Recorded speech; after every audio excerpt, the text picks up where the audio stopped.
বৈষম্য বিরোধী ছাত্র আন্দোলনে হত্যা মামলায় আন্তর্জাতিক অপরাধ ট্রাইব্যুনালের সাবেক প্রসিকিউটর ব্যারিস্টার তুরিন আফরোজকে রাজধানীর উত্তরা থেকে গ্রেফতার করেছে পুলিশ। উত্তরা থেকে বিস্তারিত জানাচ্ছেন সহকর্মী ফরহাদুজ্জামান। ফরহাদুজ্জামান, সেখানকার সার্বিক পরিস্থিতি আমাদের জানাবেন। আপনি জানেন যে বৈষম্য বিরোধী ছাত্র আন্দোলনের হত্যা চেষ্টা মামলার আসামি সাবেক প্রসিকিউটর ব্যারিস্টার তুরিন আফরোজকে কিছুক্ষণ আগে উত্তরা পশ্চিম থানা পুলিশ গ্রেপ্তার করেছে এবং এখান থেকে এই বাসাটি থেকেই কিন্তু আসলে তাকে গ্রেপ্তার করা হয়েছে। এর আগে আমরা জানতে পেরেছি এখানকার যারা প্রত্যক্ষদর্শী আছেন তারা ঠিক রাত 10টার দিকে আসেন এবং এই বাসায় অভিযান চালানো হয় এবং অভিযানের পরেই কিন্তু তাকে গ্রেপ্তার করা হয়। আপনি জানেন ব্যারিস্টার তুরিন আফরোজ কিন্তু 2013 সালে সাবেক এক পাবলিক প্রসিকিউটর ছিলেন আন্তর্জাতিক অপরাধ ট্রাইব্যুনালের মামলা এবং তিনি বাংলাদেশ জামাত ইসলামের রাজনীতিবিদ আলিয়া হোসেন মুজাহিদ এবং গোলাম আজমের বিরুদ্ধে কিন্তু মামলা পরিচালনা করেন। এছাড়াও তিনি আরো বেশ কয়েকটি মামলার আসামি বলেও আমরা জানতে পেরেছি।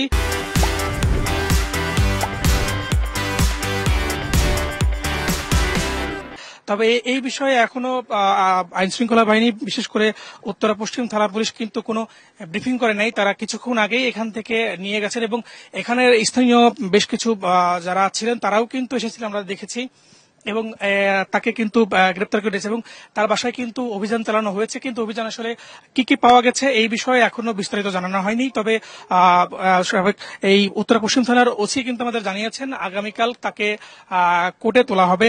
এখন পর্যন্ত উত্তরা এই যে তার বাসা সেই বাসাতেই কিন্তু তিনি অবস্থান করছিলেন এবং এখানেই কিন্তু তাকে কিন্তু আসলে পাওয়া গেছে। আমরা আরো কয়েকজনের সাথে কথা বলেছি, তারাও কিন্তু জানিয়েছেন যে এই এখানে যে থানা পুলিশ আছে তারা কিন্তু রাত 10টা থেকে কিন্তু এখানে অভিযান চালায় এবং অভিযানের পরে কিন্তু আসলে তাকে বাসা থেকে পাওয়া যায় এবং বাসা থেকেই তাকে গ্রেপ্তার করা হয় এবং এটি হত্যা চেষ্টার একটি মামলায় তাকে গ্রেপ্তার করা, যেটা বৈষম্য বিরোধী ছাত্র আন্দোলনের সময় যে হত্যা চেষ্টা মামলা ছিল সেই হত্যা চেষ্টা মামলায় তাকে গ্রেপ্তার করা হয়েছে।